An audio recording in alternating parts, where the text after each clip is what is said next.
Very good morning to all of you students. आप सभी लोगों का इलेक्ट्रोकेमिस्ट्री की क्लास में आज बहुत बहुत स्वागत है। स्टूडेंट्स, हम सभी लोग जिस टॉपिक पर बात कर रहे थे उस टॉपिक का नाम था फैराडे के विद्युत अपघटन के नियम। हम सभी लोगों ने फैराडे के विद्युत अपघटन के नियम क्या होते हैं इसको पढ़ लिया था। आज हम उन नियमों पर आधारित न्यूमेरिकल क्वेश्चंस को करेंगे। जिन बच्चों ने फैराडे के नियम को नहीं देखा हो वो पहले फैराडे के नियम को देख लें तो उनको ये न्यूमेरिकल क्वेश्चन बहुत अच्छे समझ में आएंगे। और यदि आपने देखे हुए हैं तो आज हम न्यूमेरिकल क्वेश्चंस को करते हैं। मैं लगभग इसमें 20 न्यूमेरिकल क्वेश्चंस कराऊंगा, 20 न्यूमेरिकल क्वेश्चन कराऊंगा, क्योंकि ये बोर्ड एग्जामिनेशन के साथ साथ वेरियस कॉम्पिटिटिव एग्जामिनेशंस में पूछे जाता है। तो मैं 20 न्यूमेरिकल क्वेश्चन कराऊंगा और इसको 2 सेगमेंट्स मीन्स 2 वीडियो में बांट दे रहा हूँ। 10 न्यूमेरिकल मैं इस वीडियो में कराने की कोशिश करूँगा, जितने मैक्सिमम हो जाएंगे ठीक है, वरना उसके बाद बाकी बचे हुए वीडियो न्यूमेरिकल्स को मैं अगले वीडियो में शामिल कर लूँगा। मैं क्वेश्चन कराऊँ उससे पहले मैं यहाँ पर फॉर्मूले लिख देता हूँ जिससे आपको लगाने में कोई दिक्कत ना हो।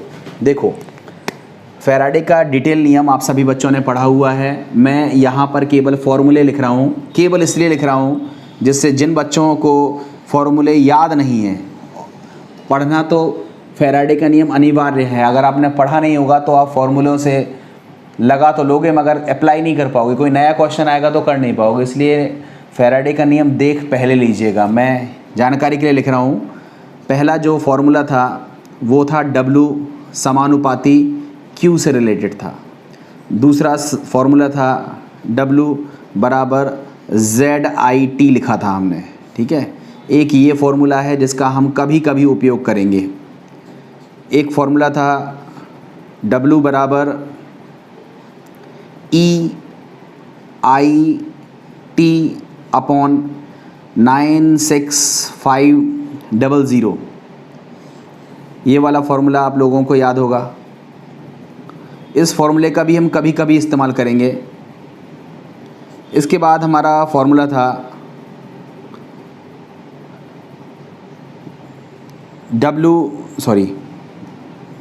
नंबर ऑफ मोल, ये n क्या है, मोल, बराबर क्या था, I into T upon 96500 into NF, n factor.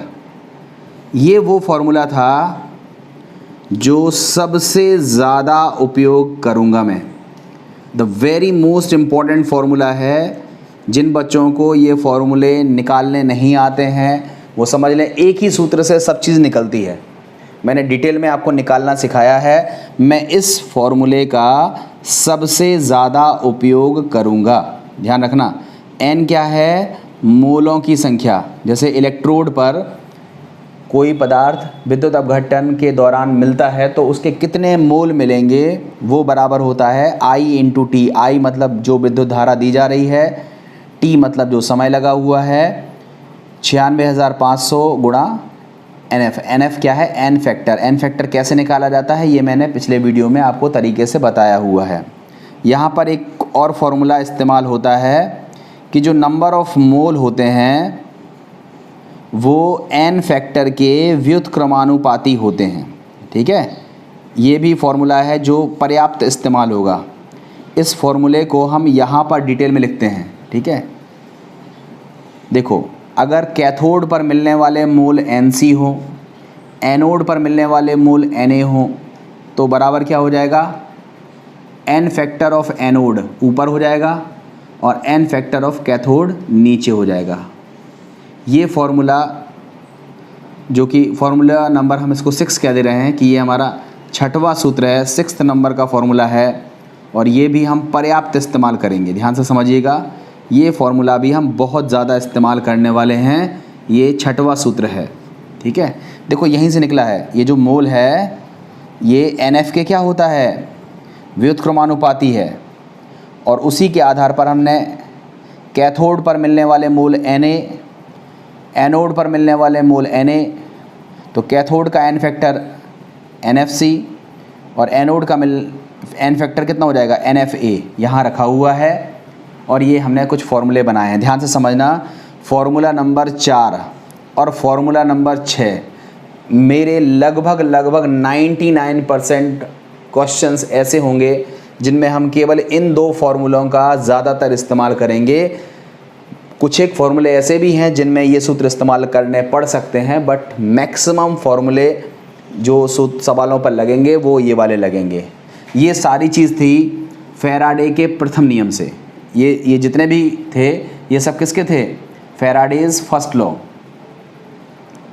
Faraday's first law,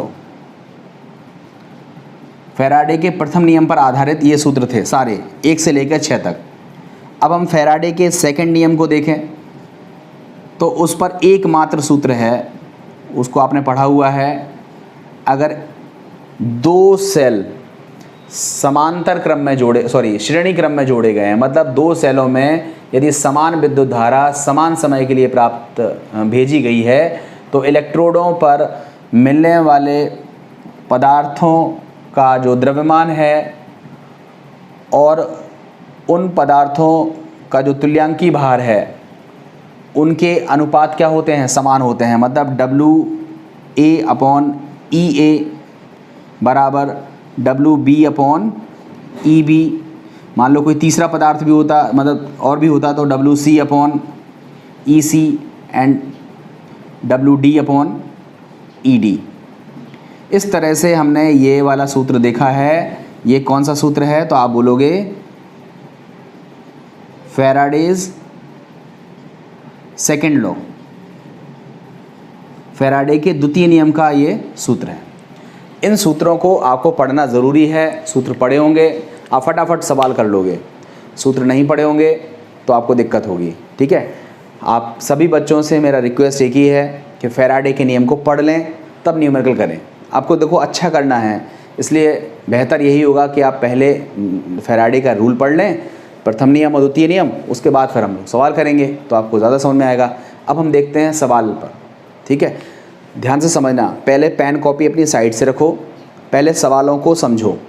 किताबों में सवालों को करने का तरीका दिया हुआ है अलग, मैं आपको तरीका बता रहा हूँ अलग।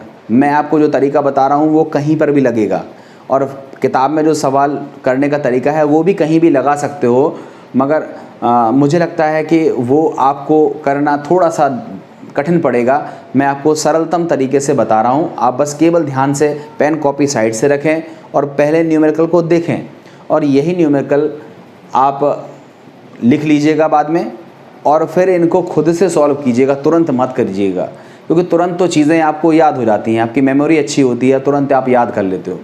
याद करने के लिए मैं नहीं पढ़ा रहा हूँ, मैं चाहता हूँ कि आपको ये चीज़ें आने लगें। तो आप आज पढ़िए और सॉल्व कल करिए, जिससे आपको पता रहे कि आपको कितनी चीज़ें याद बची हैं, कितना आपके दिमाग में एब्जॉर्ब हुआ है और बाकी चीज़ें स्किप हो गई हैं, तो उसको आप रीप्रैक्टिस करके अपना दोबारा से तैयार कर सकते हो। तो देखो हम लोग पहले क्वेश्चंस पर बात कर रहे हैं। पहला लिखा हुआ है, मैं सॉल्व यहाँ पे करूँगा। इलेक्ट्रोड अभिक्रिया Al3 प्लस 3 इलेक्ट्रॉन। देखो ये एक इलेक्ट्रोड पर होने वाली अभिक्रिया है। Al3 प्लस 3 इलेक्ट्रॉन बराबर Al। मैं 5.4 ग्राम एल्यूमिनियम निक्षेपित करने के लिए कितने कूलाम आवेश की ज़रूरत पड़ेगी? देखो मैंने आपको जब फैराडे का नियम बताया था तब उसमें इस चीज़ को बताया था कि ये क्या चीज़ लिखी हुई है, तो आप बोलोगे 1 मोल। ये क्या चीज़ लिखी हुई है, तो यहाँ देखो 3 लिखा हुआ है ना, तो यहाँ क्या लिखेंगे 3 मोल। ये क्या चीज़ लिखी हुई है, तो आप लिखोगे 1 मोल। तो इसका मतलब है 3 मोल इलेक्ट्रॉन प्रवाहित करने पर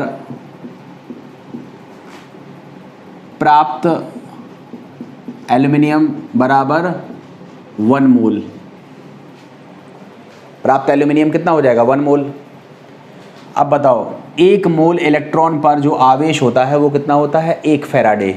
तो 3 मोल इलेक्ट्रॉन पर आवेश कितना हो जाएगा? 3 फैराडे। इसी को हम क्या लिख सकते हैं? अथवा करके 3F आवेश।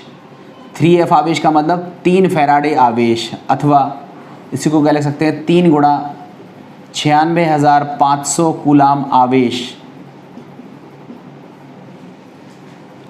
प्रवाहित करने पर प्राप्त एल्युमिनियम कितना होगा आप बताओ। एल्युमिनियम का 1 मोल बराबर एल्युमिनियम का जो परमाणु भार होगा। एल्युमिनियम का परमाणु भार कितना होता है, देखो लिखा हुआ है परमाणु भार कितना है 27। तो इसका 1 मोल, एल्युमिनियम का 1 मोल मतलब 27 ग्राम। ठीक है, ये आपको इस इक्वेशन से जानकारी मिल गई। ये इक्वेशन क्या बताती है कि 3 फैराडे या फिर 3 गुणा 96,500 कूलाम अगर हम भेजेंगे तो हमें 27 ग्राम एल्युमिनियम प्राप्त होगा। ठीक है, इसी को अब हम एक एक नियम से लिखेंगे। यहाँ से लिखिए 27 ग्राम एल्युमिनियम प्राप्त होता है, 27 ग्राम एल्युमिनियम प्राप्त होता है बराबर 3 × 96500 कूलाम आवेश से। आप सवाल में अब देखो क्या करना है, 5.4 ग्राम, तो आप लिखोगे 5.4 ग्राम एल्युमिनियम प्राप्त होगा बराबर 3 गुणा 96,500 बटे 27 गुणा 5.4। ठीक है, ये हो जाएगा। इसको आप सॉल्व कर लीजिएगा, ये 0.2 बार कैंसिल होगा। ठीक है, यहाँ कर लीजिएगा तो 9650, ये 0 से मैंने यहाँ मल्टीप्लाई कर दिया, इंटू 6 कर दीजिएगा, ये हो जाएगा 00957 57,900 कूलाम। ये आवेश अगर आप प्रवाहित करोगे तो आपको प्राप्त होगा 5.4 ग्राम एल्युमिनियम। क्लियर है, ये हमारा इसका आंसर आ रहा है, इसको आप अच्छे से कर लीजिएगा 57,900। ठीक है, अब हम बात करते हैं सेकंड क्वेश्चन की। देखो सेकंड क्वेश्चन बहुत अच्छा क्वेश्चन है, सिंपल क्वेश्चन है और आप बहुत अच्छे से जल्दी से कर सकते हो। थोड़ा इंटरेस्टिंग क्वेश्चन भी है। आपको बोला गया है एसटीपी पर 112 मिलीलीटर हाइड्रोजन प्राप्त करने के लिए कितने कूलाम आवेश की प्राप्ति होगी। आप बताओ, हाइड्रोजन जो आप प्राप्त करते हो उसका इक्वेशन क्या होता है, तो आप बोलते हो 2H प्लस 2 इलेक्ट्रॉन बराबर हाइड्रोजन गैस, ऐसे ही करते हो ना। इसका मतलब क्या हुआ, 2 मोल H प्लस 2 मोल इलेक्ट्रॉन से रिएक्ट करेंगे और क्या बनाएंगे, 1 मोल हाइड्रोजन बनाएंगे, है ना। तो हम क्या लिखेंगे, 1 मोल हाइड्रोजन, 1 मोल हाइड्रोजन प्राप्त होती है, 1 मोल हाइड्रोजन प्राप्त होती है बराबर 2 मोल इलेक्ट्रॉन प्रवाह से। 2 मोल इलेक्ट्रॉनों को प्रवाहित किया जाएगा तो 1 मोल हाइड्रोजन मिलेगी। अब आप बताओ, 1 मोल गैस का एसटीपी पर आयतन कितना होता है, 22.4 लीटर होता है ना, 22.4 लीटर। इसको अगर हम मिलीलीटर में बदलेंगे तो 22,400 हो जाएगा। तो इसी को हम क्या लिख सकते हैं, लिखेंगे चूँकि 1 मोल हाइड्रोजन का एसटीपी पर आयतन बराबर 22.4 लीटर, या इसी को लिख सकते हैं 22,400 मिलीलीटर। ठीक है, तो अब आप बताओ यहाँ पर आप क्या लिखोगे, 22,400 मिलीलीटर हाइड्रोजन प्राप्त होती है बराबर 2 फैराडे मतलब 2 × 96500 कूलाम आवेश से। ठीक है, 22,400 मिलीलीटर प्राप्त हो रही है इतने से। आपसे बोला कितना गया है, अतः 112 मिलीलीटर हाइड्रोजन प्राप्त होगी बराबर 2 गुणा 96,500 बटे 22,400 गुणा 112, ये हो जाएगा। ठीक है, अब देखो ये 0 से 0 कैंसिल हो गया, 112 से ये 2 बार कट जाएगा, 2 से 2 कट जाएगा, एंड फाइनली कितना हो जाएगा 965 कूलाम। मतलब केवल 965 कूलाम आवेश अगर आप प्रवाहित करते हो तो हमें कितने मिलीलीटर हाइड्रोजन की प्राप्ति हो जाएगी? तो आप बोलोगे 112 मिलीलीटर हाइड्रोजन की प्राप्ति हो जाएगी। ये दो क्वेश्चन बिल्कुल सिंपल क्वेश्चन थे और बोर्ड में ज़्यादा कठिन क्वेश्चन तो नहीं आते हैं, तो आप इस तरह के क्वेश्चंस को कर लीजिएगा। अब हम बात करते हैं थर्ड क्वेश्चन की। देखो हमारा जो तीसरा क्वेश्चन है वो और भी इंटरेस्टिंग है, बहुत बढ़िया क्वेश्चन है और इस तरह के क्वेश्चन के पूछे जाने की प्रोबेबिलिटी ज़्यादा है। ध्यान रखिएगा, ये क्वेश्चन पूछा जा सकता है। क्वेश्चन क्या है? कॉपर सल्फेट के विलयन में 0.3 एम्पियर की धारा 45 मिनट तक प्रवाहित करने पर एकत्रित कॉपर की मात्रा ज्ञात कीजिए। देखो I का वैल्यू कितना है? आप बोलोगे 0.3 एम्पियर। ठीक है, देखो कॉपर सल्फेट के विलयन में 0.3 एम्पियर, ठीक है, तो I का वैल्यू है 0.3 एम्पियर की धारा 45 मिनट, जो T है उसका वैल्यू कितना दिया है? 45 मिनट। इसको हम सेकंड में बदलेंगे तो 45 गुणा 60 सेकंड, ठीक है, सेकंड में धारा लेनी पड़ती है हमें, तो इसको आप मल्टीप्लाई कर लीजिएगा। मैं केवल ऐसे लिखता हूँ 45 × 60 की धारा प्रवाहित की गई। कॉपर का कितना द्रव्यमान इकट्ठा होगा, मतलब W का वैल्यू आपको निकालना है। ठीक है, आप बताओ, आपको पता है W का वैल्यू क्या होता है?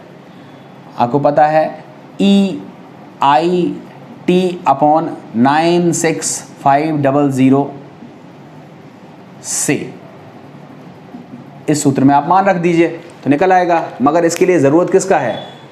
E का। E क्या है? तुल्यांकी भार। तो देखो तुल्यांकी भार के लिए सोचो, कॉपर सल्फेट से कौन से आयन मिलते हैं? कॉपर सल्फेट, देखो मैं यहाँ लिख रहा हूँ ऐसे, देखो कैसे सोचा जाता है। कॉपर सल्फेट है, ये दो भागों में टूटता है, Cu2+ में और SO4 में। ये जो Cu2+ है ये बेसिकली दो इलेक्ट्रॉनों को ग्रहण करके क्या बनाता है? कॉपर।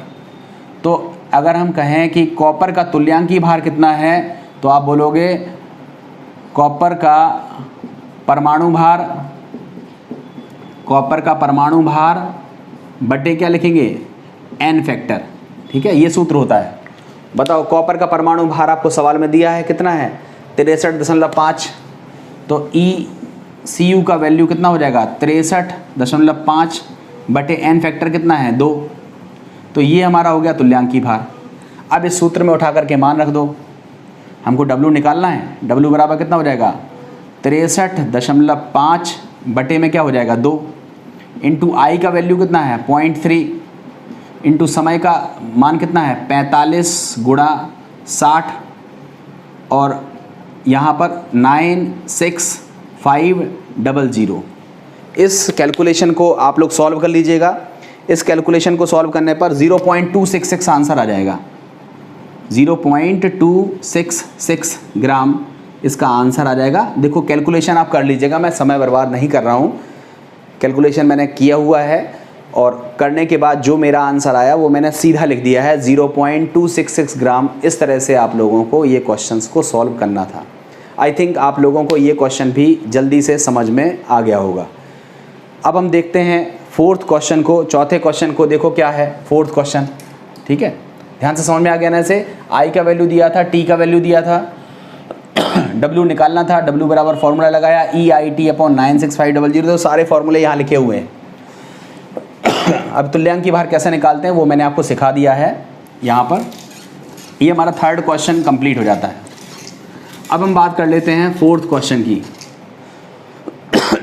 देखो हमारा फोर्थ क्वेश्चन क्या है उसको आप ध्यान से समझो, बहुत अच्छा क्वेश्चन है, ये सिंपल क्वेश्चन है। सिल्वर नाइट्रेट के विलयन में कितनी प्रबलता की धारा प्रवाहित की जाए ताकि 2 घंटे में 10 ग्राम सिल्वर प्राप्त हो?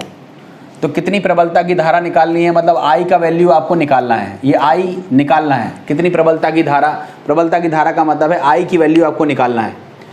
ये I कितने समय तक प्रवाहित करते हो? T बराबर 2 घंटे तक। 2 घंटे में कितने सेकंड होते हैं? 2 घंटे में 60 मिनट होते हैं और हर मिनट में 60 सेकंड होते हैं। तो 2 × 60 × 60 ये क्या हो गया? सेकंड। ये समय दिया हुआ है, ठीक है, और 10 ग्राम सिल्वर प्राप्त करना है। तो W का वैल्यू कितना है? 10 ग्राम। आप बताओ हमारा जो विद्युत अपघट्य है वो कौन सा है? तो आप बोलोगे AgNO3 है। क्या है? AgNO3। ये AgNO3 किस में टूटता है? तो आप बोलोगे Ag प्लस में और NO3 माइनस में। एंड फाइनली Ag का अपचयन होगा, तो Ag प्लस प्लस इलेक्ट्रॉन बराबर क्या हो गया? Ag। तो अगर हम बोलें सिल्वर का तुल्यांकीय भार कितना है, तो आपने बोला Ag का परमाणु भार, Ag का परमाणु भार बटे क्या हो जाएगा? बटे हो जाएगा n फैक्टर। बटे में क्या हो जाएगा? n factor. आप देखो जो हमारा Ag है उसका परमाणु भार आपको दिया होना चाहिए, लिख नहीं पाया मैं। Ag का परमाणु भार होता है 108, ठीक है, और इसका n फैक्टर आपको दिख रहा है कितना है? 1। तो तुल्यांकी भार कितना आ गया? 108। तो आपको तुल्यांकी भार मिल गया। अब आप फॉर्मूला क्या लगाओ? W बराबर EIT अपॉन 96500। इससे आपको क्या निकालना है? I निकालना है। तो I बराबर क्या हो जाएगा? W into 96500, W into 96500 upon E into T, ये हो जाएगा। W का वैल्यू कितना है? 10 ग्राम इंटू 96500 अपॉन इसका तुल्यांकी भार कितना है? 108 और समय कितना है? 2 × 60 × 60, ठीक है। इससे आप I की वैल्यू निकाल सकते हो। इस I की जो वैल्यू आएगी वो आएगी 1.24 एम्पियर। कितनी आएगी? 1.24 एम्पियर। देखो इसको आप कैलकुलेशन खुद से कर लीजिएगा, सिंपल कैलकुलेशन है। ये 0 से 0 कैंसिल हो जाएगा, ठीक है, और बाकी गुणा करके डिवाइड कर दीजिएगा तो आप निकालोगे इसका आंसर कितना आ जाएगा? 1.24 एम्पियर निकाला हुआ आंसर है। और जो मेरा आंसर आया मैंने वही लिखा हुआ है। आप सभी लोग खुद से कैलकुलेशन करके देखिएगा, डोंट यूज़ कैलकुलेटर, ठीक है। कम से कम 1-2 क्वेश्चन ऐसे ज़रूर करो जिसमें आप खुद से अपनी हैंड कैलकुलेशन से यह आंसर निकालने की कोशिश करो। कैलकुलेटर से आंसर तो आ जाता है मगर पेपर में कैलकुलेटर अलाउ नहीं होता है और फिर आप वहाँ पर गलत कर देते हो, ठीक है। तो मुझे लगता है कि ये क्वेश्चन आप लोगों को आ गया होगा। तो हमने इस तरह से 1 to 4 क्वेश्चंस यहाँ देखे। आइए देख लेते हैं कुछ एक और क्वेश्चन जिससे आपको और बेहतर तरीके से फैराडे का नियम आने लगे। तो आइए देखते हैं नेक्स्ट क्वेश्चन। देखिए ये हमारे कुछ एक क्वेश्चंस और हैं, बहुत अच्छे क्वेश्चन हैं, इनको ध्यान से समझिए। देखो लिखा हुआ है AgNO3 के विलयन में विद्युत धारा प्रवाहित करने पर 0.54 ग्राम सिल्वर प्राप्त होती है। उतनी ही विद्युत धारा उतने ही समय के लिए अम्लीय जल में प्रवाहित करने पर STP पर कितना हाइड्रोजन गैस प्राप्त होगा। मतलब कहने का ये हुआ कि हमारे पास एक सेल है जिसमें भरा हुआ है AgNO3, ठीक है, AgNO3 का जलीय विलयन है। इसमें कैथोड है, एनोड है, लगा हुआ है, और जो हमारा कैथोड है वहाँ पर क्या प्राप्त होता है? सिल्वर। क्या प्राप्त होता है? सिल्वर। कैसे प्राप्त होता है? तो आपको पता है Ag प्लस प्लस इलेक्ट्रॉन से क्या मिल जाएगा? सिल्वर। ये समझाने के लिए बता रहा हूँ, ठीक है। एनोड पर क्या मिलेगा ये आपको पता है, चूँकि हमारे क्वेश्चन में उसका जिक्र नहीं है इसलिए मैं लिख नहीं रहा हूँ, ठीक है। कैथोड पर हम लोगों को क्या मिलेगा? सिल्वर मिलेगा। देखो मैंने आपको विद्युत अपघटन बहुत डिटेल में समझाया हुआ है कि कैथोड पर क्या मिलेगा, क्यों मिलेगा, एनोड पर क्या मिलेगा और क्यों मिलेगा। तो आपको सवाल में दिया हुआ है कि सिल्वर नाइट्रेट का हमारे पास जलीय विलयन है और सिल्वर नाइट्रेट के जलीय विलयन में अगर हम विद्युत धारा प्रवाहित करते हैं, अब कितनी करते हैं हमें नहीं पता, विद्युत धारा प्रवाहित करते हैं तो हम देखते हैं कि हमें सिल्वर की कितनी मात्रा प्राप्त होती है? 0.54 ग्राम ये मात्रा प्राप्त होती है। मतलब W ऑफ सिल्वर कितना दिया हुआ है? 0.54 ग्राम, ठीक है। अब ये कह रहे हैं अगर उतनी ही धारा हम अम्लीय जल में मिला दें। अम्लीय जल का मतलब देखो शुद्ध जल तो विद्युत का कुचालक होता है, इस जल में अगर हम थोड़ा सा अम्ल मिला दें तो उसको क्या बोलते हैं? अम्लीय जल। और जल का अगर हम कैथोड और एनोड के बीच में विद्युत अपघटन कराते हैं तो आप बताओ जल किस में टूटता है? H प्लस OH माइनस में, है ना। कैथोड पर प्रक्रिया कौन सी होती है? कैथोड पर प्रक्रिया होती है जल के लिए, कैथोड पर प्रक्रिया कौन सी होती है? अपचयन की। अपचयन की प्रक्रिया से क्या मिलता है? 2 moles of H plus, 2 electron ग्रहण करेंगे, क्या बनेगा? Hydrogen gas. और जो OH माइनस है ठीक है, वो OH माइनस किस में बदलेगा, O2 में बदलेगा, 2 मोल्स ऑफ H2O में बदलेगा प्लस 4 मोल्स ऑफ इलेक्ट्रॉन रहेगा। ठीक है, ये चीज़ रहती है। मतलब अगर हम अम्लीय जल का विद्युत अपघटन कराएं तो कैथोड पर मिलेगी हाइड्रोजन गैस, और ये जो प्रक्रिया है ये कहाँ पर होगी, ये वाली प्रक्रिया कहाँ होगी, एनोड पर। ध्यान से समझना बेटा, समझा रहे हैं आपको कि हो क्या रहा है इसमें। क्वेश्चन तो आप 2 मिनट में कर लोगे, आप बोलोगे सर हमें क्वेश्चन करना बताओ, तो क्वेश्चन आप कर तो लोगे, मगर आप जब तक कंसेप्ट नहीं सीखोगे तब तक आप दूसरी जगह अप्लाई नहीं कर पाओगे। तो हमारा क्वेश्चन है कि सिल्वर नाइट्रेट में अगर हम विद्युत धारा प्रवाहित करते हैं तो हमको 0.54 ग्राम सिल्वर मिलता है। अब वो कह रहे हैं अगर उतनी ही धारा अगर हम अम्लीय जल में प्रवाहित करें तो कौन कौन सी गैस निकलेगी, कैथोड पर निकलेगी हाइड्रोजन और एनोड पर निकलेगी ऑक्सीजन। तो वो ये पूछ रहे हैं कि कितना आयतन हाइड्रोजन का निकलता है, कितना आयतन हाइड्रोजन का प्राप्त होता है। ऑक्सीजन के बारे में तो उन्होंने पूछा ही नहीं है, कितना आयतन हाइड्रोजन का प्राप्त होता है। आप बताओ, समान विद्युत धारा प्रवाहित करी है, कौन सा नियम लगेगा, फैराडे का द्वितीय नियम। उसमें क्या बोला गया था कि अगर 2 सेलों में हम समान विद्युत धारा प्रवाहित करते हैं, या कहें तो सेलों को श्रेणी क्रम में जोड़कर धारा प्रवाहित करते हैं, तो श्रेणी क्रम में जोड़ने का मतलब हुआ कि हम समान विद्युत धारा प्रवाहित कर रहे हैं। तो जो इलेक्ट्रोड पर पदार्थ प्राप्त हो रहे हैं उनके जो ग्राम तुल्यांक हैं उनकी मात्रा क्या होती है, बराबर होती है। मतलब अगर हम सिल्वर इलेक्ट्रोड की बात करें तो W of Ag upon E of Ag बराबर क्या हो जाएगा। उधर हम हाइड्रोजन की बात करें तो W ऑफ हाइड्रोजन बटे E ऑफ हाइड्रोजन, ये बराबर होगा। आप खुद से देखो किस नियम से चला आया है, फैराडे के द्वितीय नियम से, फैराडे के द्वितीय नियम से, है ना, फैराडे के द्वितीय नियम से हमने ये किया हुआ है। आप बताओ, W ऑफ Ag का मान पता है, कितना है 0.54। सिल्वर का तुल्यांकी भार कितना होता है, तो आप बोलोगे Ag का परमाणु भार बटे N फैक्टर बराबर W ऑफ H2, ये हमें नहीं पता है। आपसे बोला गया है हाइड्रोजन का कितना आयतन मिलेगा। अभी हम आयतन के बारे में बाद में बात करते हैं, अभी हम हाइड्रोजन की मात्रा निकालते हैं। हाइड्रोजन की मात्रा बटे E ऑफ हाइड्रोजन। हाइड्रोजन का तुल्यांकी भार कितना होता है, तो आप याद रखिए हाइड्रोजन का तुल्यांकी भार होता है अणु भार बटे 2। अब बटे में 2 क्यों लिखा, आप यहाँ देखो, ये हाइड्रोजन है, इसमें N फैक्टर कितना है, 2 है ना, तो हाइड्रोजन का अणुभार बटे 2 हो जाएगा। या आप कहो तो H प्लस को ले लो तो H का परमाणु भार बटे 1 हो जाएगा। क्लियर है, H2 के रिगार्डिंग बात करोगे तो N फैक्टर 2 आएगा। इस तरह से हम करेंगे। आप देखो 0.54 बटे परमाणु भार कितना होता है सिल्वर का 108 बटे N फैक्टर कितना है 1।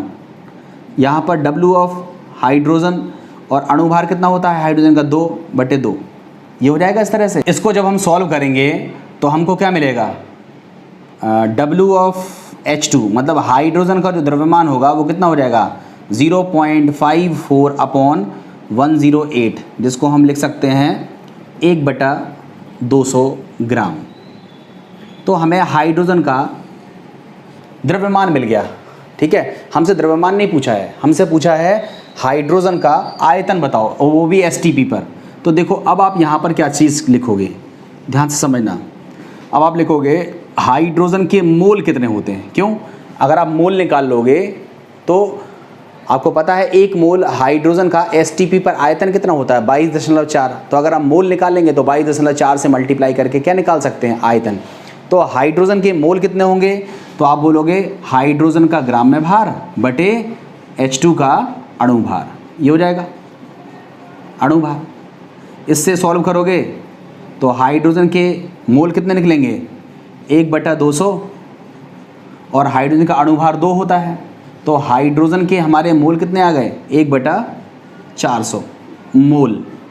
ठीक है, फिर लिखेंगे चूँकि 1 मोल H2 का STP पर आयतन होता है बराबर 22,400 मिलीलीटर लिखोगे। इसलिए 1/400 मोल H2 का STP पर आयतन होगा बराबर कितना होगा 22,400 बटे 1 गुणा 1/400। 0 से 0 कट जाएगा और इसको सॉल्व करोगे तो कितना आ जाएगा 56 मिलीलीटर। ये हमारा आंसर आ जाएगा 56 मिलीलीटर। तो ध्यान से समझना, ये सारी चीज़ें आपको समझाने के लिए मैंने लिखी थी। आप चाहते तो सीधा सवाल में सूत्र लगाते कि W of Ag upon E of Ag बराबर W of hydrogen upon E of hydrogen. इस सूत्र में आप मान रखते तो पहले आपको हाइड्रोजन का द्रव्यमान निकलता, इस हाइड्रोजन के द्रव्यमान से आप हाइड्रोजन के मोल निकालते अणुभार का भाग दे करके, और फिर एक मोल का आयतन होता है 22.4 लीटर या फिर 22,400 मिलीलीटर। तो उस मिलीलीटर से आप जितने मोल निकल रहे हैं उस मोल का आयतन आप निकाल सकते हो। तो इस तरह से हमारे इस क्वेश्चन का आंसर आएगा कि STP पर कितना हाइड्रोजन प्राप्त होगा। तो आंसर होगा 56 मिलीलीटर हाइड्रोजन मिलेगा। ठीक है, अब हम बात कर लेते हैं नेक्स्ट क्वेश्चन की। देखो नेक्स्ट क्वेश्चन में क्या है। नेक्स्ट क्वेश्चन और भी बढ़िया, बहुत सिंपल क्वेश्चन है, इसको आप अच्छे से लिख लीजिएगा सभी बच्चे। लिखा हुआ है किसी अम्लीयकृत जल में 0.5 एम्पियर की विद्युत धारा 30 मिनट तक प्रवाहित की गई, हाइड्रोजन तथा ऑक्सीजन के द्रव्यमान ज्ञात करो। देखो यहाँ पर अभी अभी बताया हमने अम्लीयकृत जल, जल तो विद्युत का कुचालक है, जल में अगर हम थोड़ा सा अम्ल मिला देंगे तो वो कहलाएगा अम्लीयकृत जल। उस पर हमने कैथोड और एनोड लगाया है और उसका विद्युत अपघटन कराया है। तो आपको पता है कि कैथोड पर प्रक्रिया कौन सी होती है, तो आपको पता है कैथोड पर प्रक्रिया होती है कौन सी, अपचयन की। और अपचयन किसका होगा, H2O किस में टूटता है, आप खुद देखो H2O किस में टूटेगा, H+ में और OH- में। तो कैथोड पर अपचयन किसका होगा, तो आप बोलोगे H+ का। तो H+ का अपचयन होगा तो क्या मिलेगा, हाइड्रोजन गैस। और एनोड पर हम लोगों को प्रक्रिया का नाम पता है कि एनोड पर प्रक्रिया कौन सी होती है, तो आप कहते हो सर ऑक्सीकरण होती है प्रक्रिया। और ऑक्सीकरण किस आयन का होगा, तो आप बोलोगे OH- आयन का ऑक्सीकरण होगा। उसका समीकरण आप इस तरह से लिख सकते हो, OH4OH- बराबर O2 + 2 moles of H2O + 4 electron. ठीक है, ये हो गया। अब देखो यहाँ पर आपको हाइड्रोजन गैस मिलेगी, सॉरी कैथोड पर आपको हाइड्रोजन गैस मिलेगी। यहाँ पर कौन सी गैस मिल रही है, हाइड्रोजन। और एनोड पर कौन सी गैस मिल रही है, ऑक्सीजन। ठीक है, आप लोगों ने देखो ये पढ़ा था, मैंने यहाँ बताया था कि कोई भी पदार्थ जो हमें कैथोड पर मिलता है या एनोड पर मिलता है वह उसके n फैक्टर के व्युत्क्रमानुपाती होता है। मतलब जो हम लोगों को हाइड्रोजन मिल रहा है, ठीक है, वो हाइड्रोजन के जो मोल हैं वो समानुपाती किसके हैं, 1/n फैक्टर ऑफ कैथोड। और कैथोड का n फैक्टर कितना है, खुद देखो कैथोड का n फैक्टर कितना है, 2। तो इसका मतलब यहाँ पर हम क्या लिख सकते हैं, number of mole of hydrogen समानुपाती क्या हो जाएंगे, 1/2, इक्वेशन नंबर 1। इसी तरह से एनोड पर देखो, एनोड पर कौन सी गैस मिल रही है, ऑक्सीजन। तो एनोड पर मिलने वाले ऑक्सीजन के मोल समानुपाती किसके हो जाएंगे, n फैक्टर ऑफ एनोड। ठीक है, तो आप बताओ एनोड का n फैक्टर कितना है, तो आप बोलोगे 4 है। तो 1/4 हो जाएगा, समीकरण नंबर 2 हो जाएगा। इन दोनों समीकरणों को अगर आप डिवाइड करोगे तो number of mole of hydrogen upon number of mole of oxygen बराबर कितना हो जाएगा, 1/2 और बटे में 1/4। इसको सॉल्व कर लेना तो n ऑफ हाइड्रोजन बटे n ऑफ ऑक्सीजन बराबर क्या हो जाएगा, 1/2 गुणा 4/1। एंड फाइनली सॉल्व करोगे तो 2 हो जाएगा। Means number of mole of hydrogen बराबर क्या हो जाएगा, 2 × number of mole of oxygen. मतलब अगर हम लोगों को एक हाइड्रोजन के मोल मिल जाएं, हाइड्रोजन ऑक्सीजन के मोल मिल जाएं, तो उसका हम दुगना कर देंगे तो हमको क्या मिल जाएगा, हाइड्रोजन का मोल। यही क्वेश्चन है ना। यहाँ से हमने एक फॉर्मूला बना लिया। अब देखो सवाल में क्या क्या चीज़ भूल रहा है उसको आप देखो। सवाल में कह रहा है किसी अम्लीकृत जल में 0.5 एम्पियर की धारा, मतलब जो I का मान है वो कितना है, 0.5 एम्पियर है, 30 मिनट तक प्रवाहित की जा रही है। जो टी का मान है वो कितना है 30 मिनट। 30 मिनट को हम सेकंड में बदलेंगे तो कितना हो जाएगा 30 × 60 सेकेंड तक प्रवाहित की जा रही है। ठीक है, तो हम मान लेते हैं जो हाइड्रोजन के मोल निकालने हैं। तो देखो हमने बताया था कि मोल निकालने के लिए हमारा फॉर्मूला क्या होता है I × T/96500 × NF। तो अगर हम थोड़ी देर के लिए ऑक्सीजन के मोल निकालना चाहते हैं, क्या निकालें ऑक्सीजन के मोल, तो देखो ऑक्सीजन के मोल निकालने के लिए क्या हो जाएगा I × T/96500 × 4। ये 4 क्यों होगा ध्यान से समझो, ये n फैक्टर। देखो ऑक्सीजन जो गैस जो बन रही है उस इक्वेशन में 4 इलेक्ट्रॉन पार्टिसिपेट कर रहे हैं, तो यहाँ पर हमारा ऑक्सीजन गैस कितना आएगा, इसमें वैल्यू रख दो। I का वैल्यू कितना है 0.5, T का वैल्यू कितना है 30 × 60 अपॉन 96500 × 4। इससे 0 से 0 कट कर दीजिएगा, इनका मल्टीप्लाई करके सॉल्व करिएगा, कुछ मोल मिल जाएंगे। अब कितने मिलेंगे ये आप सॉल्व कर लेना। 0.5 × 6 × 3 करोगे 18 हो जाएगा, 965 × 4 हो जाएगा। ठीक है, अब हमसे पूछा गया है वेट ऑफ ऑक्सीजन कितना होगा, ऑक्सीजन का ग्राम में मात्रा कितनी होगी। आप बताओ ग्राम में मात्रा बराबर मोल में मात्रा बराबर क्या होती है, मोल क्या होते हैं ग्राम में मात्रा बटे अणुभार। तो ग्राम में मात्रा कितनी हो जाएगी, जो मोल आए हैं गुणा O2 का अणुभार। आप देखो जो मोल कितने हैं 0.5 × 18 अपॉन 965 × 4 और इंटू क्या हो जाएगा 32। O2 का अणुभार कितना होता है 32। तो इस तरह से आप इसको सॉल्व कर लेना। इसको सॉल्व करने के बाद इसका आंसर आना चाहिए 0.0746 ग्राम। तो हमारे ऑक्सीजन कितने आ गए, ऑक्सीजन की ग्राम में मात्रा कितनी आ गई 0.746 ग्राम। अब हम बात करेंगे कि हाइड्रोजन का द्रव्यमान कैसे निकालें। तो देखो हमने ये तो पता चल गया कि ऑक्सीजन के जो मोल हैं उसका अगर दुगना कर दें तो हाइड्रोजन के मोल निकल आएंगे। तो यहाँ से हम क्या निकालेंगे कि हाइड्रोजन के मोल कितने होंगे, तो आप बोलोगे 2 × ऑक्सीजन के मोल। आप बताओ ऑक्सीजन के मोल कितने हैं, तो आप बोलोगे 0.5 × 18 अपॉन 965 × 4। ये है मोल हाइड्रोजन के मोल। आप बताओ हाइड्रोजन का जो द्रव्यमान होगा, हाइड्रोजन का द्रव्यमान, हमसे तो द्रव्यमान पूछा गया ना, हाइड्रोजन का द्रव्यमान कितना होगा, तो आप बोलोगे हाइड्रोजन के मोल में H2 का अणुभार गुणा कर दो तो हमारा द्रव्यमान निकल आएगा। आप बताओ अगर हम हाइड्रोजन का मोल देखें तो कितना है 2 × 0.5 × 18 अपॉन 965 × 4 और अणुभार कितना है, तो अणुभार 2 होता है। इसको आप सॉल्व कर लीजिएगा तो जो हाइड्रोजन का जो द्रव्यमान आएगा वो कितना आएगा 0.00926 ग्राम आएगा, जिसको हम कैसे लिख सकते हैं W ऑफ हाइड्रोजन बराबर हो जाएगा 9.26 × 10⁻³ ग्राम। इस तरह से हमारा ये आंसर आ जाएगा। तो वेट पूछा गया था हाइड्रोजन का, ये निकल आया, हाइड्रोजन का पूछा था तो ये निकल आया। इस तरह से ये दोनों हमारे आंसर आ जाते हैं। थोड़ी सी कैलकुलेशन ज़रूर बड़ी है बट कैलकुलेशन से कोई दिक्कत नहीं है, आप करोगे। आपको मेथड आना चाहिए, तरीका आना चाहिए, क्योंकि जब आपके क्वेश्चन लिखने वाले होते हैं, बोर्ड टाइप के क्वेश्चन होते हैं, तो उसमें तो हो सकता है ये बड़े क्वेश्चन आपसे पूछ लिए जाएं क्योंकि एक ही क्वेश्चन करना है। बट जब आप ऑब्जेक्टिव पेपर देते हो तो वहाँ पर इतनी बड़ी कैलकुलेशन के क्वेश्चंस नहीं आते हैं। इसी कैलकुलेशन को सिंपल बनाया जाता है जो आसानी से कट जाए या आंसर हमारा ट्रिक से जल्दी से निकल आए। समझ में आ रहा ना?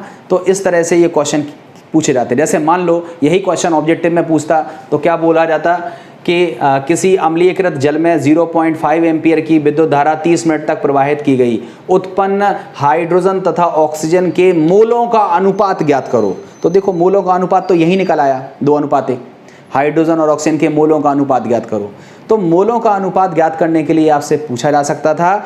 इस तरह से ये क्वेश्चंस किए जाते हैं। आप सभी स्टूडेंट्स इस तरीके को सीख लोगे। देखिए क्वेश्चन है 0.35 मोल। देखो यहाँ पर सारे फॉर्मूले लिखे हुए हैं। फैराडे के फर्स्ट नियम से रिलेटेड जो फॉर्मूले हैं इसको मैंने पिछले वीडियो में डिटेल से डिस्कस कर दिया था और इन फॉर्मूलों को बहुत ज़्यादा डिटेल में मैंने फैराडे के नियम में बताया है, तो आप लोग वहाँ से इस चीज़ को देख लीजिएगा। मैं डायरेक्टली क्वेश्चन पे आ रहा हूँ। 0.35 मोल इलेक्ट्रॉन 3 विभिन्न विलयनों में जिसमें Ag+, Cu2+, Au3+ उपस्थित हैं प्रवाहित किए गए। प्रत्येक विलयन में प्राप्त धातु की मात्रा बताओ। देखो आप बताओ, जब आप इलेक्ट्रॉन प्रवाहित करोगे तो जो हमारा Ag+ है वो इलेक्ट्रॉन को ग्रहण करके किस में बदल जाएगा, Ag में। जो हमारा Cu2+ है वो इलेक्ट्रॉनों को ग्रहण करके किस में बदल जाएगा, Cu में। और जो हमारा Au3+ है वो इलेक्ट्रॉनों को ग्रहण करके किस में बदल जाएगा, गोल्ड में। ठीक है, ये हमारा क्वेश्चन है। अब आप बताओ, इसका मतलब मैं आपको पिछले वीडियो में बता चुका हूँ कि 1 मोल इलेक्ट्रॉन प्रवाहित करने से या 1 मोल इलेक्ट्रॉन जुड़ने से हम लोगों को 1 मोल सिल्वर मिलेगा। कितना मिलेगा, 1 मोल सिल्वर। ठीक है, आप बताओ 1 मोल इलेक्ट्रॉन पर चार्ज कितना होता है, तो आप बोलोगे 1 फैराडे। तो इसका मतलब 1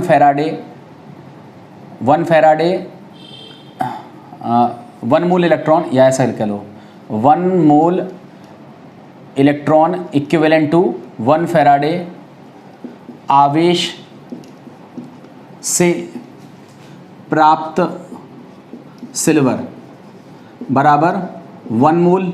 1 मोल का मतलब 108 ग्राम, इसका परमाणु भार 108 होता है। तो 1 मोल इलेक्ट्रॉन प्रवाहित करने से हमें इलेक्ट्रोड पर कितना सिल्वर मिलेगा, 108 ग्राम। आपके सवाल में कितना कहा जा रहा है, 0.35 मोल इलेक्ट्रॉन प्रवाहित किए जा रहे हैं। तो लिखोगे अतः 0.35 mole electron it is equal to या इक्विवेलेंट टू 0.35 फैराडे आवेश से प्राप्त होगा सिल्वर।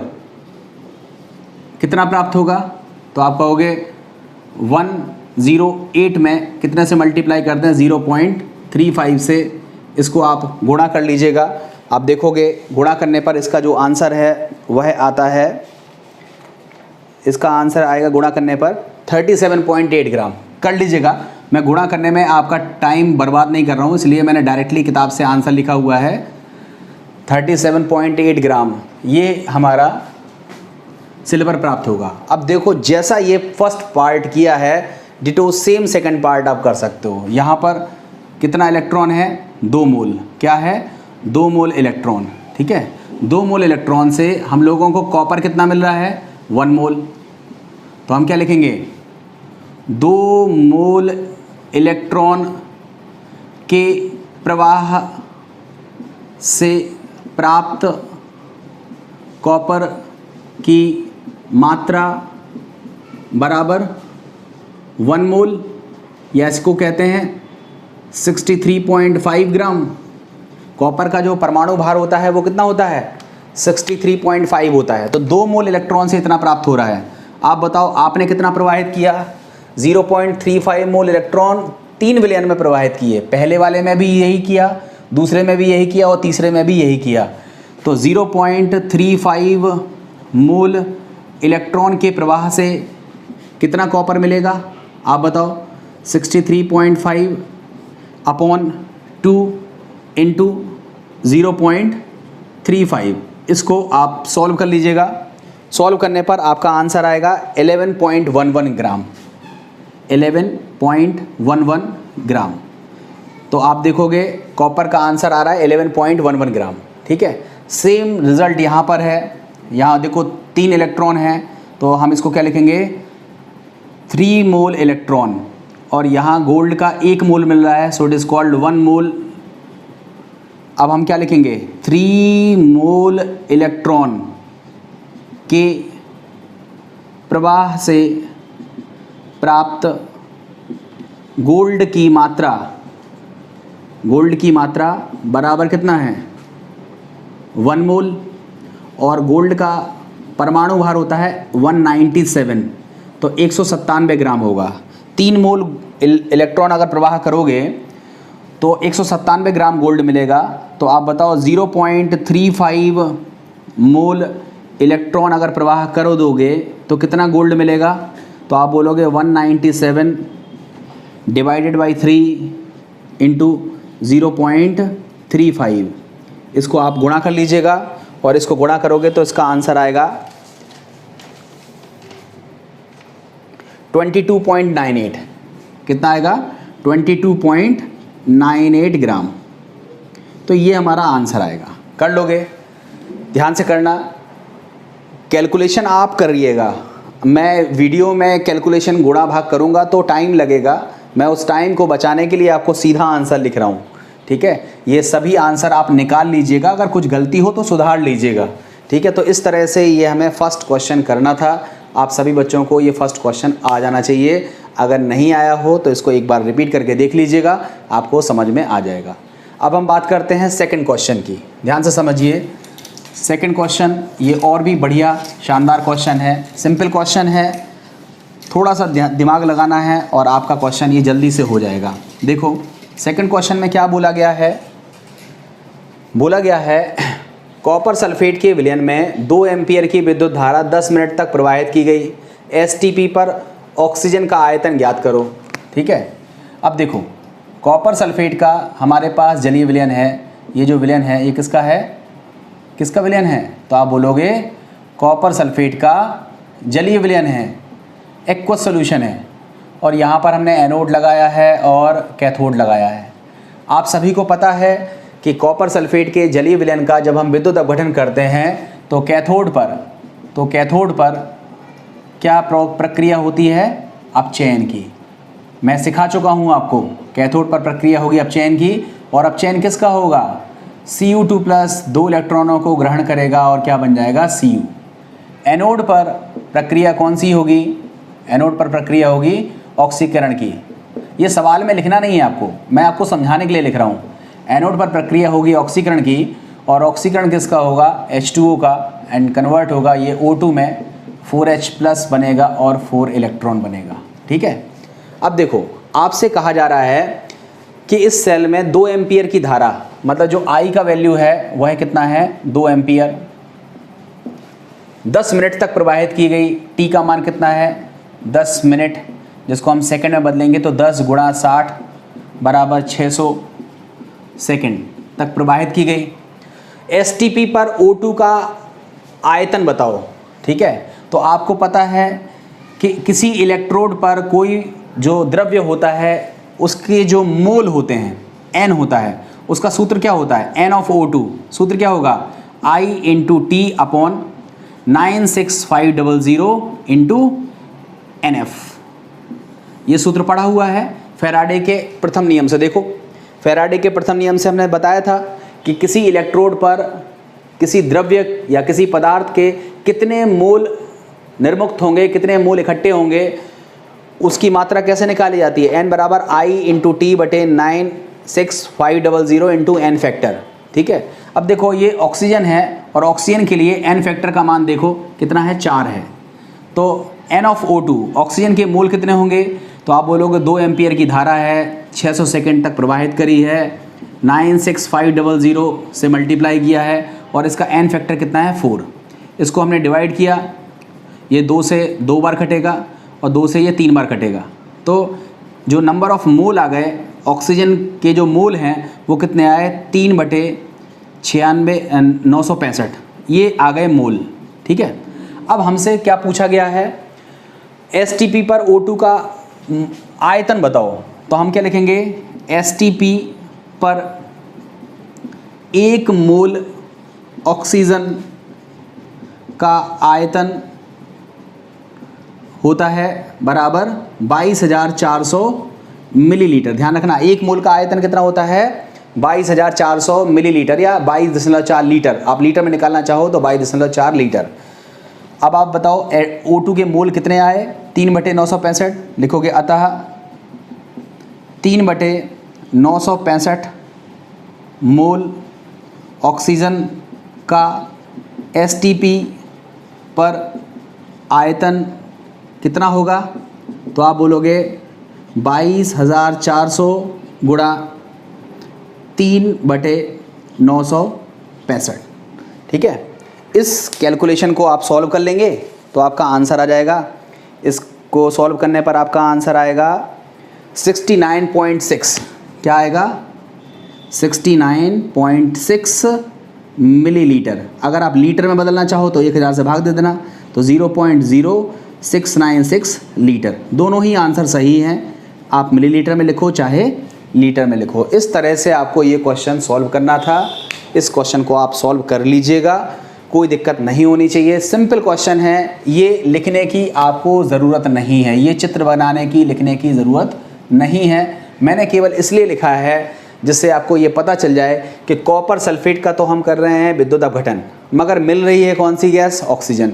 तो वो ऑक्सीजन कहाँ से आई, इसको मैं बताना चाह रहा था, इसलिए मैंने इसको इक्वेशन के रूप में लिखा।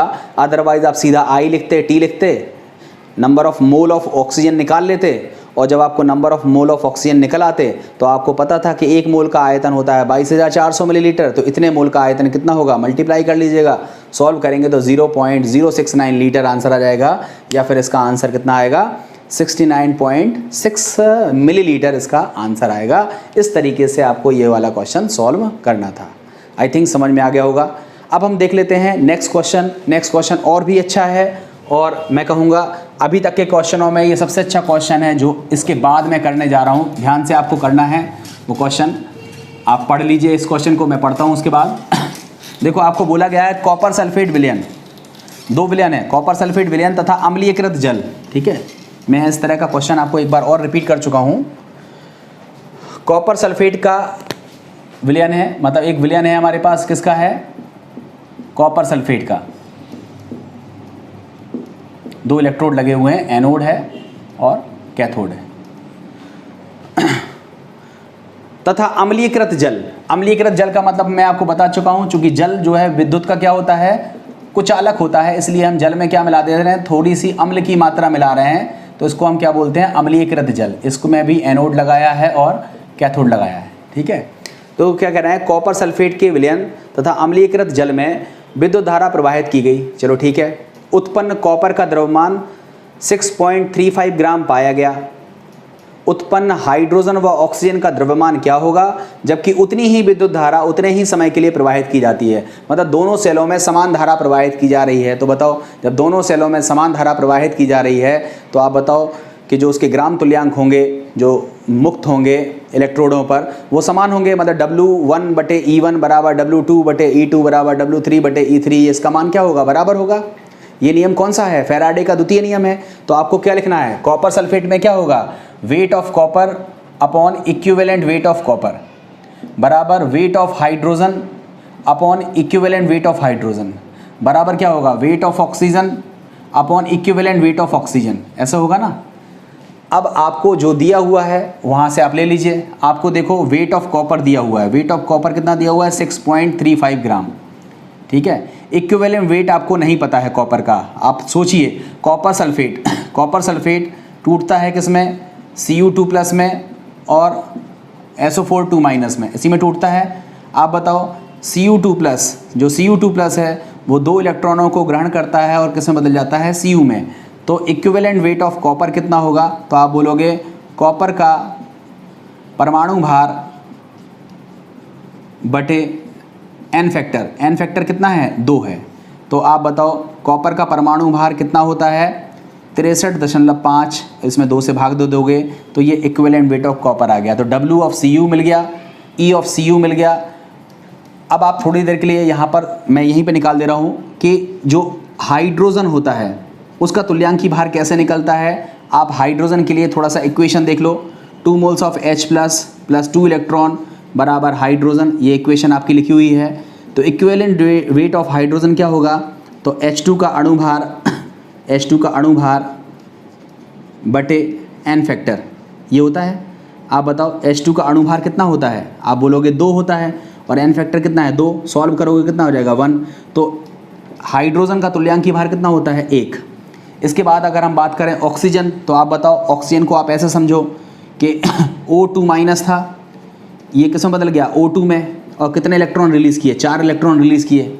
तो इस तरह से अगर हम देखें तो इक्विवेलेंट वेट ऑफ ऑक्सीजन क्या होगा, तो आप बोलोगे O2 का अणुभार बटे 4 समझ में आ रहा होगा क्यों 4 है, क्योंकि इसमें 4 इलेक्ट्रॉन रिलीज किए हैं। तो ऑक्सीजन का तुल्यांकीय भार कितना हो जाएगा 32 बटे 4 एंड फाइनली सॉल्व करोगे तो इक्विवेलेंट वेट ऑफ ऑक्सीजन कितना हो जाएगा 8। तो हाइड्रोजन का तुल्यांकीय भार कितना होता है 1, यहाँ देखो यहाँ लिखा हुआ है हाइड्रोजन का तुल्यांकीय भार कितना होता है 1, ऑक्सीजन का तुल्यांकीय भार कितना होता है 8, और W ऑफ Cu और E ऑफ Cu का वैल्यू तो आपको पता चल गया है। अब आपको फैराडे का बस द्वितीय नियम क्रम से लगाना है। पहले जो चीज़ें निकालनी हो, सबसे पहले हम फर्स्ट और सेकंड पर फैराडे का नियम लगाते हैं, मतलब हाइड्रोजन पर। तो हमें फॉर्मूला क्या लिखना पड़ेगा W of Cu upon E of Cu बराबर W of hydrogen upon E of hydrogen, ये आएगा। W ऑफ Cu का वैल्यू कितना है 6.35, E ऑफ Cu का वैल्यू कितना है 63.5 अपॉन 2, ये है ना अपॉन 2, ये weight of hydrogen you have to calculate. और हाइड्रोजन का तुल्यांकीय भार कितना होता है 1 होता है। इसको सॉल्व करोगे तो कितना हो जाएगा 2/10 बराबर W ऑफ H2, या कहें तो W ऑफ H2 कितना हो जाएगा 0.2 ग्राम। हाइड्रोजन का द्रव्यमान कितना होगा 0.2 ग्राम। आपसे पूछा भी गया है, देखो विद्युत धारा प्रवाहित की गई, उत्पन्न H2 और O2 का द्रव्यमान बताना है। तो H2 का द्रव्यमान कितना हो गया 0.2 ग्राम। अब आपको ऑक्सीजन का द्रव्यमान बताना है, तो पहले और तीसरे वाले में फैराडे का नियम लगाइए। तो W of Cu upon E of Cu बराबर W of O2 upon E of O2, ये आप वैल्यू प्लेस करोगे इसमें। तो W ऑफ Cu का वैल्यू कितना है 6.35 upon 63.5 upon 2, W of O2 you have to calculate, और E ऑफ O2 का वैल्यू कितना है 8 है। इसको सॉल्व किया तो 0.2 इंटू 8 बराबर क्या हो गया W of O2। Then finally W of O2 का वैल्यू कितना आया 1.6 ग्राम। कितना आ गया 1.6 ग्राम। इस तरह से ऑक्सीजन का द्रव्यमान कितना आएगा 1.6 ग्राम, और हाइड्रोजन का द्रव्यमान कितना आएगा 0.2 ग्राम। इस तरह से हम लोगों को ये क्वेश्चन सॉल्व करना था। कर लोगे ना ऐसे? तो ये देखो बहुत अच्छा क्वेश्चन था। कॉपर सल्फेट का जलीय विलयन है और जल का अम्लीयकृत जल है, इन दोनों में हमने समान विद्युत धारा समान समय के लिए प्रवाहित करी है। फैराडे का द्वितीय नियम तुरंत सोच लिया था। फैराडे का द्वितीय नियम हमने सभी के रिस्पेक्ट में लिख दिया, कॉपर के रिस्पेक्ट में, हाइड्रोजन के रिस्पेक्ट में और ऑक्सीजन के रिस्पेक्ट में।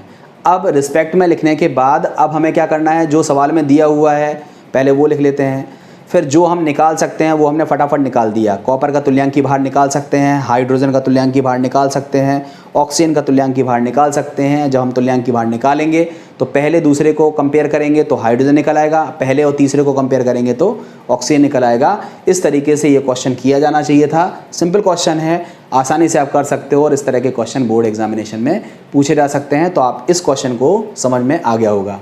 अब हम बात करते हैं नेक्स्ट क्वेश्चन की। देखिए ये हैं हमारे कुछ एक क्वेश्चंस और हैं जो फैराडे के नियम पर बेस्ड हैं और बहुत ही इम्पॉर्टेंट हैं। इन क्वेश्चंस को हम लोग देख लेते हैं। क्वेश्चन है, श्रेणी क्रम में 2 सेल जोड़े गए हैं। एक सेल में ZnSO4 विलयन उपस्थित है तथा दूसरे सेल में अम्लीयकृत जल उपस्थित है। अभी अभी जस्ट ऐसा क्वेश्चन किया हुआ है ना, वैसे तो आपको खुद कर लेना चाहिए बट मैं बता दे रहा हूँ। ये हमारे पास ZnSO4 एक सेल में मौजूद है और दूसरे सेल में जो हमारे पास मौजूद है वह क्या है, अम्लीयकृत जल है, मतलब जल में थोड़ा अम्ल मिला हुआ है। इन दोनों सेलों को हमने श्रेणी क्रम में जोड़ा गया है। श्रेणी क्रम का मतलब आप जानते हो कि इन दोनों सेलों में जो धारा की मात्रा है वो कैसी है, समान प्राप्त हो रही है, समान धारा प्राप्त हो रही है। ये हमने बीच में सॉल्ट ब्रिज लगा के रखा हुआ है, ठीक है। ये सॉल्ट ब्रिज क्या होता है अभी सिखाऊंगा मैं आपको, डिटेल में आगे डिस्कस करूंगा। अभी तो केवल आप इतना समझ लो कि 2 सेल है, एक में जिंक सल्फेट भरा हुआ है और एक में अम्लीयकृत जल भरा हुआ है। दोनों में अगर आप इलेक्ट्रिसिटी पास करोगे तो दोनों में समान विद्युत धारा समान समय के लिए पास होगी, क्योंकि ये श्रेणी क्रम में जुड़े हुए हैं, ठीक है। आगे लिखा हुआ है, विद्युत प्रवाहित करने पर 6.55 ग्राम 6.55 ग्राम जिंक प्राप्त होता है। दूसरे सेल पे NTP पर हाइड्रोजन का आयतन बताओ। आपको केवल दिया हुआ है जिंक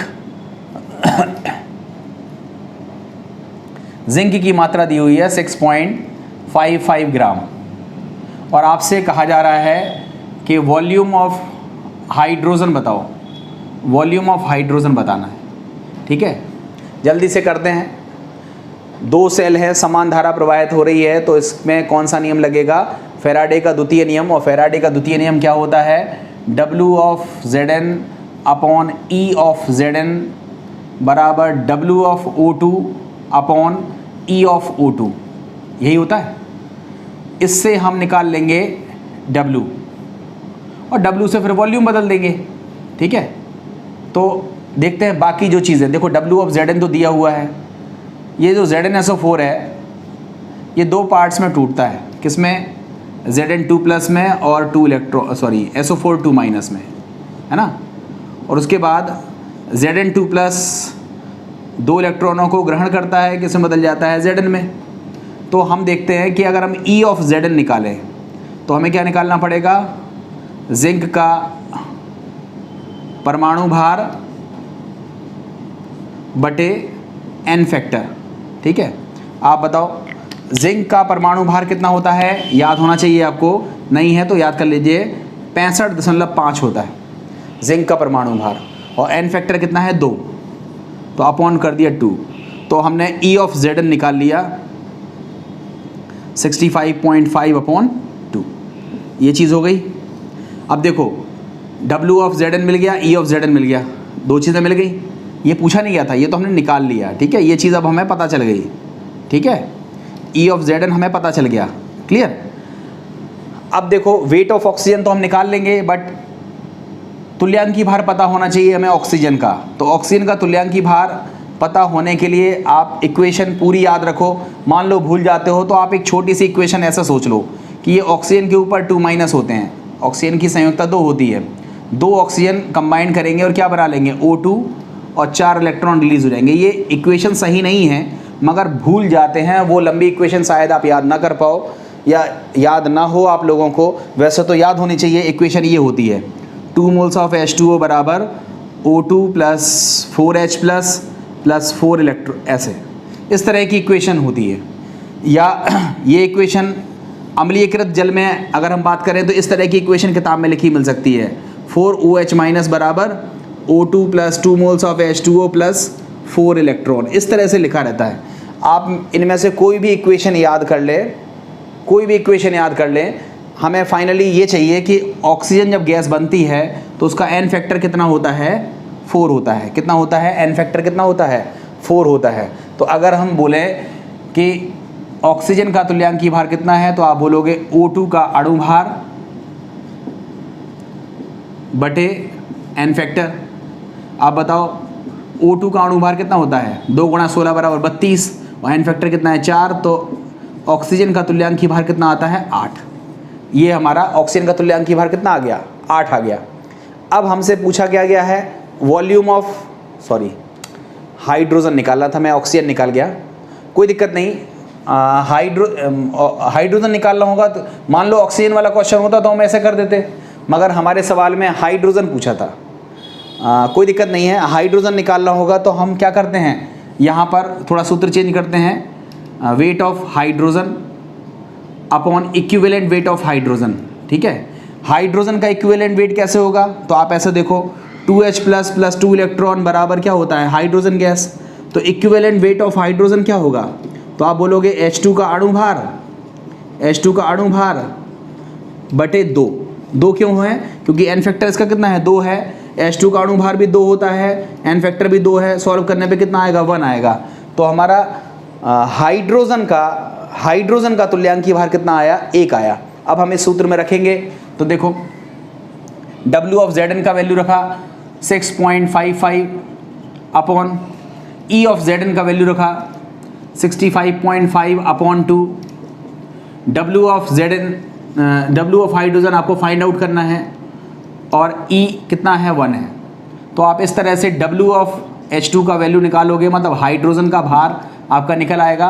तो कितना आएगा? 0.2 ग्राम आएगा। ठीक है, क्या आएगा? 0.2 ग्राम। चेक कर लीजिएगा, सॉल्व कर लीजिएगा, 0.2 ग्राम आएगा। मगर हमसे पूछा क्या गया है? आयतन बताओ। ठीक है, तो आप बताओ H2 के मोल निकाल सकते हो। H2 का मोल कैसे होगा? H2 का ग्राम में मात्रा बटे H2 का अणु भार, यही होगा। H2 का अणु भार, H2 की ग्राम में मात्रा कितनी है? H2 की ग्राम में मात्रा है 0.2, अणु भार होता है 2, तो H2 के हमारे मोल कितने हो गए? तो H2 के हमारे मोल कितने हो गए? 0.1।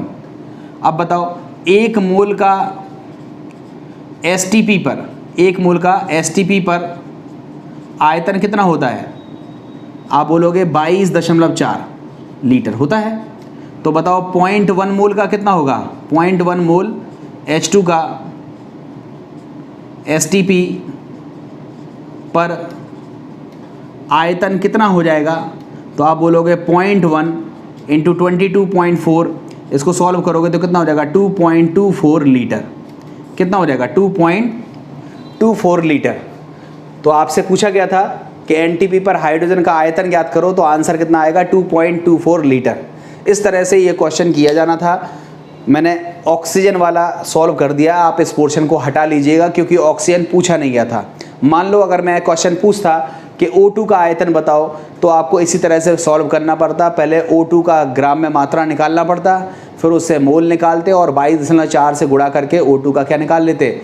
आयतन निकाल लेते। तो इस तरह से ये क्वेश्चन किया जा सकता था। ये बहुत अच्छा क्वेश्चन है, पूछा गया क्वेश्चन है। इस तरह के क्वेश्चंस आ सकते हैं, आप अच्छे से कर लीजिएगा। अब हम देखते हैं नेक्स्ट क्वेश्चन को। देखो नेक्स्ट क्वेश्चन क्या है। नेक्स्ट क्वेश्चन देखो, बहुत अच्छा क्वेश्चन है। इस क्वेश्चन में बच्चे बहुत गलती करते हैं, ठीक है। क्या गलती होती है इसको आप ध्यान से समझें। छोटा सा क्वेश्चन है, जल्दी कर लोगे आप। देखो हमारे पास CuCl का विलयन है, ध्यान से समझिएगा। जो हमारे पास विद्युत अपघट्य है वो किस चीज़ का है? CuCl। ध्यान से समझिएगा, ये जो CuCl है ये दो पार्ट्स में टूटता है, Cu1+ एंड Cl-। ध्यान रखना। और Cu1+ जो है वो इलेक्ट्रॉन ग्रहण करेगा और क्या बन जाएगा? Cu। मतलब यहाँ पर जो n फैक्टर है वो कितना आ रहा है? 1। अभी तक हम Cu का n फैक्टर कितना यूज़ कर रहे थे? 2। यहाँ पर n फैक्टर कितना आएगा? 1 आएगा। अब देखो चेक करो, CuCl के विलयन में 5 घंटे तक, मतलब समय का मान कितना दिया है? 5 घंटे। 5 घंटे का मतलब 5 × 60 मिनट, और सेकंड में बदलेंगे तो 5 × 60 सेकंड, ठीक है। 6 30 300 1800 कितना हो जाएगा? 1800 सेकंड हो जाएगा। सॉरी 1800 कह रहा हूँ, 18,000 सेकंड हो जाएगा। मल्टीप्लाई कर लीजिएगा। तो 18,000 सेकंड तक हमने धारा प्रवाहित करी, CuCl के विलयन में 5 घंटे तक विद्युत प्रवाहित करी, जिससे 0.635 ग्राम कॉपर, मतलब जो वेट है कॉपर का वो कितना है? 0.635 ग्राम कॉपर प्राप्त हुआ। विद्युत धारा की प्रबलता एम्पियर में बताओ, मतलब आपको I की वैल्यू निकालनी है, ठीक है। आप बताओ, आपने अभी अभी सूत्र पढ़ा है, W बराबर क्या होता है? W बराबर बताओ क्या होता है? W बराबर बताएं, मोलर मास, ये पढ़ा हुआ है ना, EIT। देखो ये लिखा हुआ है सूत्र, W बराबर क्या पढ़ा है? EIT, अपॉन 96500, ये पढ़ा है। अब बताओ ये जो तुल्यांकी भार है, ये ई तुल्यांकी भार किसका है? कॉपर का।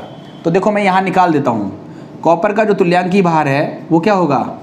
कॉपर का परमाणु भार, जो कि आपको पता है, बटे n फैक्टर। ध्यान रखना। आप बताओ कॉपर का परमाणु भार कितना है? बताओ 63.5 होता है ना कॉपर का परमाणु भार, कितना होता है? 63.5। और n फैक्टर कितना है? 1। देखो n फैक्टर कितना है? 1। I निकालना है, समय कितना है? 18,000 सेकेंड, अपॉन में 96500, और कितनी W मिल रहा है? 0.635 ग्राम। क्रॉस मल्टीप्लाई करके I की वैल्यू निकालो। I बराबर कितना हो जाएगा? 0.635 इंटू 96500 अपॉन 63.5 इंटू 18000, ये होगा। इसको आप सॉल्व कर लीजिए।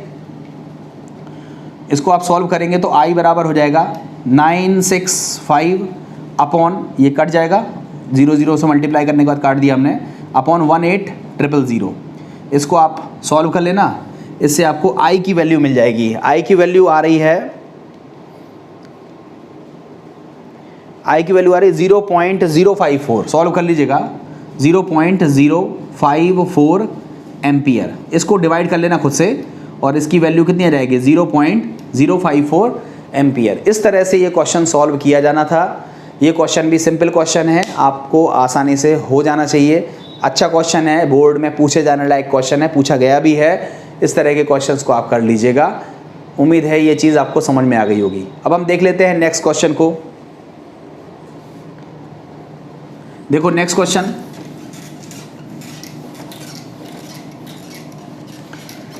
देखो ये बहुत बढ़िया क्वेश्चन है, सिंपल क्वेश्चन है और ऐसे क्वेश्चन भी कॉम्पिटिटिव एग्जामिनेशन में बहुत पूछे जाते हैं।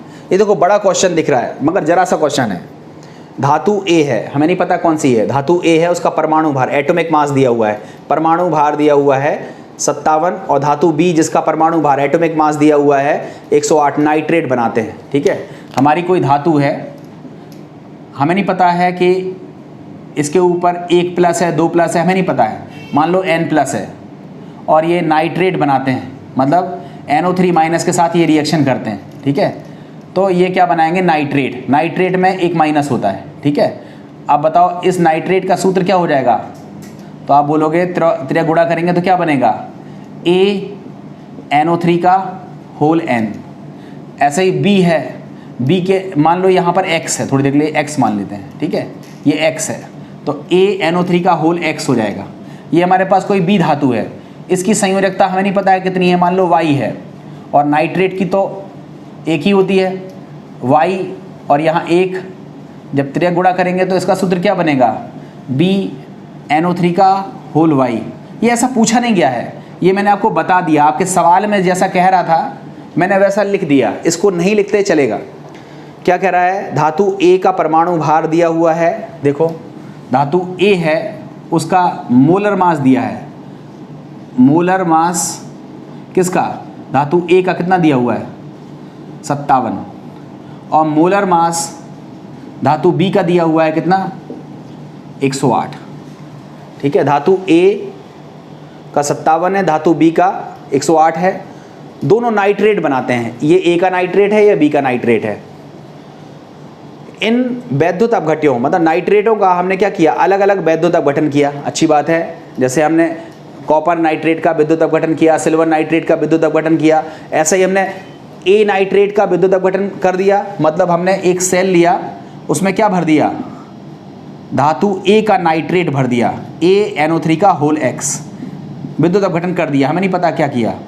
ऐसा ही हमने दूसरा सेल लिया, उस सेल में हमने कौन सा नाइट्रेट भरा, BNO3 का होल Y भर दिया। ये हमने प्लस से जोड़ा है, ये माइनस से जोड़ा है, ये प्लस से जोड़ा है, ये माइनस से जोड़ा है। ठीक है, मतलब हमने 2 विद्युत अपघट्य हो गए। धातु A का विद्युत अपघट्य ये है, धातु B का विद्युत अपघट्य ये है। हमने दोनों विद्युत अपघट्यों का क्या किया, विद्युत अपघटन किया, अलग अलग किया, यहाँ अलग किया और यहाँ अलग किया। अब आगे देखो क्या लिखा है, धातु A परमाणु भार 57 तथा धातु B परमाणु भार 108 नाइट्रेट बनाते हैं, बना के दिखा दिया, आपको दिखाने की ज़रूरत नहीं है। जब इन विद्युत अपघट्यों का पृथक पृथक अलग अलग विद्युत अपघटन किया जाता है, हमने किया विद्युत अपघटन, तब समान विद्युत धारा प्रवाहित की गई। अब आप समझ गए होंगे, समान विद्युत धारा प्रवाहित की गई मतलब इन दोनों सेलों को श्रेणी क्रम में जोड़ा गया है। श्रेणी क्रम में नहीं भी जोड़ा गया है तो समान विद्युत धारा का मतलब आप तुरंत दिमाग लगा लो कि यहाँ पर हमें फैराडे का द्वितीय नियम लगाना है। ठीक है, समान विद्युत धारा प्रवाहित की गई है तो 0.19 ग्राम A, मतलब जो वेट है A का वो कितना है 0.19 ग्राम है, तथा 1.08 ग्राम B प्राप्त हुआ। मतलब जो वेट है B का वो कितना हुआ 1.08 ग्राम। अब कह रहा है B प्राप्त हुआ। दोनों तत्वों की संयोजकताओं का अंतर ज्ञात करो। संयोजकता A की कितनी है X और B की कितनी है Y, तो हमें X बटे Y का मान ज्ञात करना है। संयोजकताओं का अंतर ज्ञात करना है तो हमें X बटे Y का मान ज्ञात करना है। अब आप बताओ, अगर हम फैराडे का द्वितीय नियम लगाएं तो W of A upon EA बराबर W of B upon EB, यही चलाना होगा, यही चीज़ तो होगी। अब आप बताओ, W ऑफ A तो हमें पता है कितना है 0.19। अब बताओ ये जो EA है, ये EA क्या है, A का तुल्यांकी भार। A का तुल्यांकी भार क्या होता है, तो आप बोलते हो A का परमाणु भार बटे n फैक्टर, यही तो है, बटे n फैक्टर। अब थोड़ी देर के लिए सोचो, ये A के ऊपर कितने प्लस थे, x, A के ऊपर कितने प्लस थे, x में, यही तो माना था, A के ऊपर x प्लस है। तो बताओ कितने इलेक्ट्रॉन ग्रहण करेगा, x इलेक्ट्रॉन को ग्रहण करेगा और किस में बन जाएगा, A में बदल जाएगा। तो बताओ इसका जो n फैक्टर है वो कितना है, x। तो बताओ अगर हम EA निकालें तो A का परमाणु भार तो है 57 और A का n फैक्टर कितना है, x। तो EA का मान आ गया 57 बटे x। इसी तरह से अगर हम EB निकालें तो क्या हो जाएगा, B का परमाणु भार बटे n फैक्टर। अब आप बताओ ये जो B है इसके ऊपर कितने प्लस हैं, y प्लस है, तो ये कितने इलेक्ट्रॉन ग्रहण करेगा, y इलेक्ट्रॉन, तब किस में बदल जाएगा, B में। तो इसका जो n फैक्टर है वो कितना है, y है, और B का परमाणु भार कितना दिया हुआ है, 108। तो 108 बटे y, ये किसका मान दिया है, EB का। अब बस मान रख दो, इसका मान कितना हो गया 57 अपॉन x, और यहाँ पर 1.08 ये WB का मान है और EB का मान कितना है 108 बटे y। अब इसको सॉल्व कर लेना, कर लोगे ना सॉल्व कैसे करोगे, 19 से 3 बार कटेगा ये, ठीक है। तो कितना हो जाएगा ये सॉल्व करोगे तो ये हो जाएगा x बटे 30, सॉल्व कर लेना ऐसे, ये x ऊपर जाएगा तो x बटे 30, ये दशमलव लगा हुआ है ना, 2 0 बढ़ा के करोगे, और यहाँ पर कितना हो जाएगा y बटे 100, ऐसे आएगा, ठीक है। x बटे 30 आएगा और y बटे 100 आ जाएगा। इसको सॉल्व कर लेना, सॉरी 30 कह रहा हूँ मैं, x बटे 300 आएगा। सॉल्व कर लो इसे, देखो मैं सॉल्व करके दिखा भी देता हूँ कैसे। ये x जाएगा ऊपर तो कितना हो जाएगा 0.19x अपॉन 57 बराबर यहाँ कितना हो जाएगा 1.08y अपॉन 108। दशमलव हटेगा तो कितना लिख सकते हो 19x बटे 5700 लिख सकते हो, और यहाँ पर 108y अपॉन 10800 लिख सकते हो। ये 300 बार कटेगा और ये 100 बार कटेगा, तो क्या करोगे x बटे 300 बराबर y बटे 100, आप इस तरह से निकालोगे x बटे y बराबर कितना हो जाएगा 3। तो जो संयोजकताओं का जो अंतर होगा, सॉरी अनुपात होगा, वो कितना होगा 3:1 होगा या 3 होगा, ठीक है। तो आपसे क्या पूछा है कि दोनों तत्वों की संयोजकताओं का अनुपात ज्ञात करो। तो देखो x बटे y का मान कितना आ गया 3 आया ना, तो इसको आप कैसे रख सकते हो x अनुपात y बराबर कितना हो जाएगा 3:1।